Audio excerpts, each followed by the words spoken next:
पानपट्टी चालकाच्या सतर्कतेने नकली नोटा खपवणाऱ्या टोळीचा पर्दाफाश।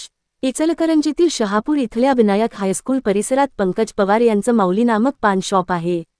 1 मे रोजी दुपारी प्रमोद पवार आणि अवधूत पवार हे दोघे या पानपट्टीत आले।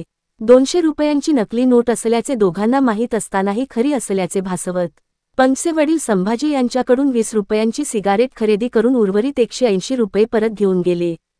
पुन्हा 3 मे रोजी या दोघांनी नकली 200 रुपये देऊन 20 रुपयांची सिगारेट घेतल्याचे निदर्शनास आले। या प्रकरणी पंकज पवार यांच्या फिर्यादीनुसार शहापूर पोलीस ठाण्यात चौघांच्या विरोधात गुन्हा दाखल झाला आहे।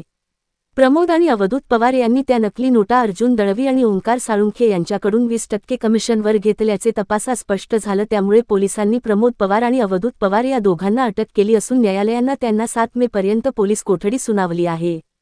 एका पानपट्टीच्या चालकाच्या सतर्कतेमुळे बनावट नोटा खपवणाऱ्या टोळीचा पर्दाफाश झाला आहे। त्यामुळे बनावट नोटा कुठे तयार केल्या, किती नोटा व्यवहारात आणल्या याची शहापूर पोलीस ठाणे सखोल चौकशी करीत आहेत। त्याचबरोबर बनावट नोटा तयार करणारे अर्जुन दळवी आणि ओंकार साळुंखे यांचा शोध घेत असल्याची माहिती शहापूर पोलीस ठाणे यांच्याकडून देण्यात आली आहे।